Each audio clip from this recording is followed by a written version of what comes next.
Dear student, आज की online class में आपका स्वागत है।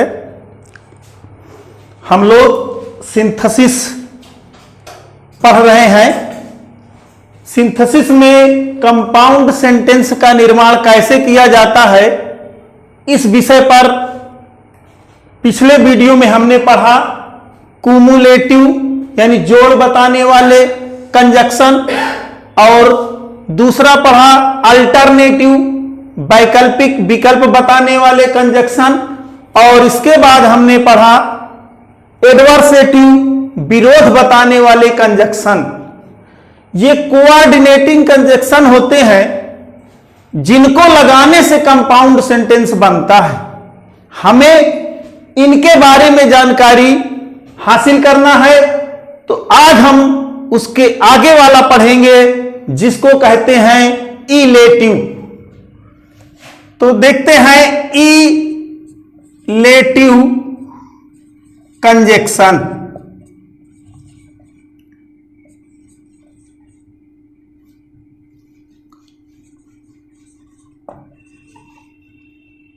इलेटिव मीन्स परिणाम, रिजल्ट। कंजक्शन मीन्स संयोजक। वह शब्द जो जोड़ बताता है, वह शब्द जो दो वाक्यों को जोड़ने के लिए प्रयोग किया जाता है, उसे कंजक्शन कहते हैं। इलेटिव वह वर्ड है जिसका मतलब परिणाम होता है, जिसका मतलब रिजल्ट होता है। तो परिणाम बताने वाले कौन कौन से कंजक्शन है, उनके बारे में देखें कि कौन से कंजक्शन ऐसे हैं जो हमें परिणाम बताते हैं। उनमें से पहला है सो, और दूसरा है देयरफॉर। तो इन दोनों का मतलब होता है इसलिए। एक और है फॉर। यहां फॉर का मतलब क्योंकि। इलेटिव कंजक्शन में तीन शब्द आते हैं जो हमें परिणाम बताते हैं। दो वाक्य ऐसे होने चाहिए जिनमें एक रिजल्ट और दूसरा रीजन। जब दो वाक्यों में रीजन और रिजल्ट का संबंध होता है, तो उन वाक्यों को जोड़ने के लिए हम इस कंजक्शन का प्रयोग करते हैं जिसका नाम है इलेटिव कंजक्शन। इलेटिव कंजक्शन का मतलब होता है जोड़ बताने वाले संयोजक। कंजक्शन मीन्स संयोजक, इलेटिव परिणाम, परिणाम बताने वाले संयोजक। सो, देयरफॉर, फॉर। अब उदाहरण के हिसाब से देखेंगे, उदाहरण से समझेंगे कैसे। जैसे पहला उदाहरण है ही स्टोल द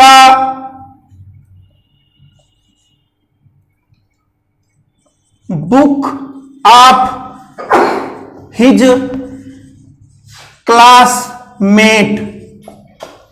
दूसरा वाक्य है ही वाज बीटेन। दोनों वाक्यों को पढ़ते हैं। He stole the book of his classmate, he was beaten. इसके बाद दोनों का अर्थ निकालते हैं। उसने स्टोल चुराया बुक किताब अपने क्लासमेट सहपाठी की। Class fellow, classmate. Class fellow कक्षा में हर बच्चे को जो क्लास में होता है, और क्लासमेट सहपाठी जो साथ में पढ़ता है, साथ कक्षा का साथी होता है। He stole the book of his classmate, उसने अपने सहपाठी की किताब चुराया। ही वाज बीटेन, वह पीटा गया। दोनों वाक्य में एक रीजन बता रहा है। रीजन क्या है? वह किताब चुराया, जिसका रिजल्ट क्या हुआ? उसकी पिटाई हुई। उसने किताब चुराया, ये कारण के वजह से, इस रीजन के वजह से उसकी पिटाई हुई, ये रिजल्ट निकला, ये परिणाम हुआ। जब दो वाक्यों में रीजन और रिजल्ट का, कारण और परिणाम का भावबोध हो, वहां पे हम इन कंजक्शन का प्रयोग करके वाक्य को उसी तरह जोड़ देते हैं, किसी भी शब्द को छोड़ते नहीं हैं।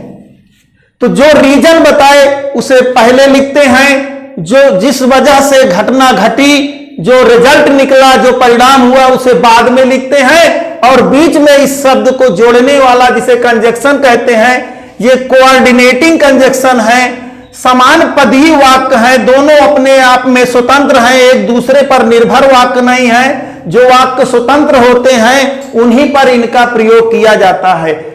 तो पहला कारण यह हुआ किताब चुराया, और जिसका परिणाम यह हुआ उसकी पिटाई हुई। हमने वाक्य देखा, जो पहला वाक्य है वह टेंस पर आधारित है, सब्जेक्ट वर्ब ऑब्जेक्ट। लेकिन दूसरा वाक्य है, हमने देखा ये वॉइस का वाक्य है। वॉइस, यहां पे जब आप सहायक क्रिया के बाद थर्ड फॉर्म क्रिया का देखते हैं तो इसका सीधा अर्थ यह लगाएं कि वाक्य पैसिव वॉइस में है। यह वाक्य टेंस से नहीं है बल्कि वॉइस से संबंधित है। इतना पहचाने कि जब कोई वाक्य कर्ता के बाद सहायक क्रिया और उसके बाद तुरंत थर्ड फॉर्म आ जाए। ठीक है, दोनों को जोड़ते हैं। He stole the book of his classmate. अब सो भी लगा सकते हैं, देयरफॉर भी लगा सकते हैं। इसलिए उसने अपने साथी की किताब चुराया, सो इसलिए ही वाज बीटेन, उसकी पिटाई की गई। कारण और परिणाम, रिजल्ट, रीजन और रिजल्ट। उसने अपने साथी की किताब चुराया, देयरफॉर भी लग सकता है, इसलिए ही वाज बीटेन, और फार का प्रयोग भी कर सकते हैं। लेकिन इसके प्रयोग के लिए हमें दोनों का स्थान बदलना पड़ेगा। जैसे पहले इसे लिखते हैं ही वाज बीटेन, वह पीटा गया, फार द ही स्टोल, क्योंकि उसने किताब चुराया। तो स्थान बदल दें तो फार भी लगा सकते हैं। अगला उदाहरण के द्वारा समझते हैं। इन दोनों वाक्यों में रिजल्ट रीजन का संबंध हो। एक उदाहरण देखते हैं, he was ill, he could not go to school। he was ill, वह बीमार था, वह बीमार था, यह हुआ reason. he could not go to school, वह विद्यालय नहीं जा सका, यह उसका परिणाम है। एक कारण बता रहा है और दूसरा उसका परिणाम बता रहा है। जब ऐसे वाक्य आए जिसमें कोई घटना जो घटती है, जो एक घटना रीजन बताती है, दूसरा उसका उस घटना के घटने का कारण का जो परिणाम है वो बताती है, ऐसे दो वाक्यों को जोड़ने के लिए जिस शब्द का हम प्रयोग करते हैं वह कंजक्शन कहलाता है, और वह इलेटिव कंजक्शन होता है। इलेटिव कंजक्शन में सो और देयरफॉर और फार, इनमें से हम किसी एक का प्रयोग करके वाक्य को जोड़ देते हैं। यही इसका सिंपल नियम है, ये बहुत कठिन नहीं है। देखिए कैसे जोड़ा जाता है। He was ill, so he could not go to school, वह बीमार था इसलिए वह विद्यालय नहीं जा सका। उदाहरण के माध्यम से और समझते हैं। सबसे बड़ी समझने की बात यह है कि हम रीजन और रिजल्ट को पहचानें। कैसे कारण और परिणाम का संबंध दोनों वाक्यों में पाया जाता है। दो सिंपल वाक्य आपके सामने दिए जाएंगे, उनको जोड़ना है, यही सिंथेसिस है। जोड़ने के लिए किस नियम का पालन किया जाएगा। इलेटिव में सो देयरफॉर कंजक्शन लगेंगे, कुमुलेटिव के बताए गए हैं and not only but also, both and. Alternative के लिए बताया गया है either or neither nor. Adversative के लिए आपको बताया गया था बट एट। तो इस तरह से यह वाक्य जुड़ गया। वह बीमार था इसलिए वह विद्यालय नहीं जा सका। इसको हम देयरफॉर भी यहां लगा सकते हैं, और फार लगाने के लिए हमें स्थान बदलना पड़ेगा। इसका ऐसे पहले इसे लिखना पड़ेगा, बाद में इसे एक बना करके आपको दिखाते हैं कैसे। He could not go to school for he was ill. अर्थ निकाल कर देखते हैं, वहां विद्यालय नहीं जा सका। फार का यहां मतलब क्योंकि ही वाजिल, वह बीमार था। तो जब हम दो वाक्य को जोड़ते हैं तो जो शब्द सटीक बैठता है उसी हिसाब से उसको सेट करके लिख देते हैं। उदाहरण के माध्यम से और देखते हैं।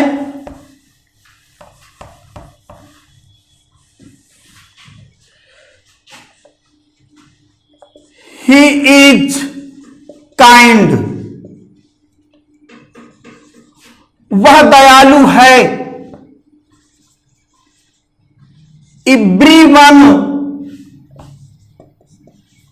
Likes him. दो समान पदी वाक्यों को जोड़ना सीख रहे हैं। दोनों अपने आप में स्वतंत्र हैं।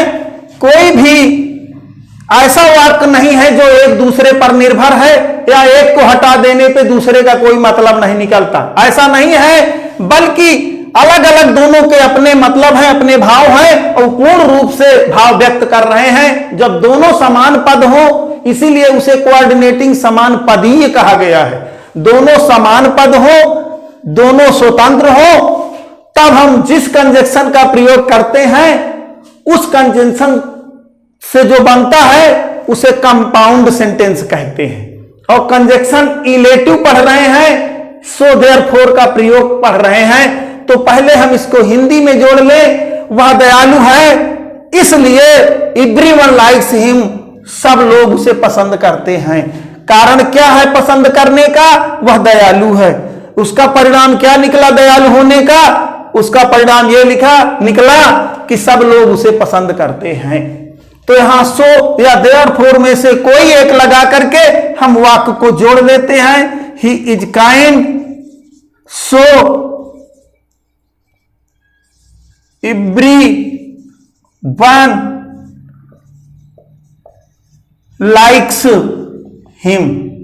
जब वाक्य में एवरी शब्द लग जाता है तो हमेशा जो वर्ब आती है वह एक वचन की होती है, सिंगुलर नंबर की होती है। क्योंकि एवरी, ईच ये बात बताते हैं, ये एक वचन का बोध करते हैं। एवरीवन हर कोई, प्रत्येक। तो यहां एवरी शब्द लगने से एक वचन का बोध होता है, और इसलिए यहां एक वचन की क्रिया यूज की गई। और उदाहरण के द्वारा सीखते हैं किस तरह से हम सो और देयरफॉर लगा करके वाक्य को जोड़ते हैं। He is the son of A professor. एक वाक्य और है, he is intelligent.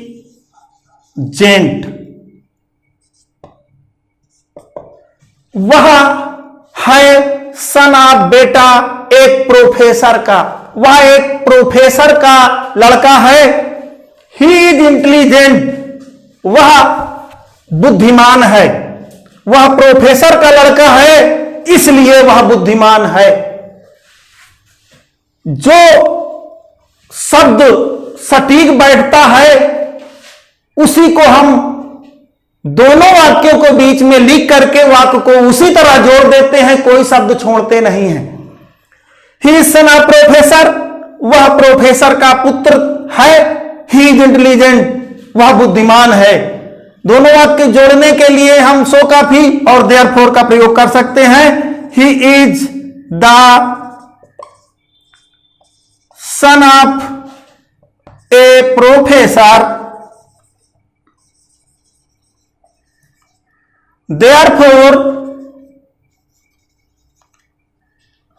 he is intelligent। इस तरह से हमने सीखा दो वाक्यों को, दो सिंपल सेंटेंस को मिलाकर के एक कंपाउंड बनाना। कंपाउंड सेंटेंस की पहचान है उसके निश्चित कंजक्शन है, जहां जहां वो कंजक्शन का प्रयोग किया जाए आप पहचान जाएं कि वह कंपाउंड सेंटेंस है। इसके लिए कंजक्शन आपको याद करने हैं। सो देयरफॉर, इसके पहले जो कंजक्शन बताए गए हैं कुछ कंजक्शन को आप याद कर लीजिए। जिन दो वाक्यों को जोड़ने में उन कंजक्शन का प्रयोग किया जाता है उसी से पहचान मिल जाती है कि यह वाक्य कंपाउंड है, सिंपल है या कॉम्प्लेक्स है।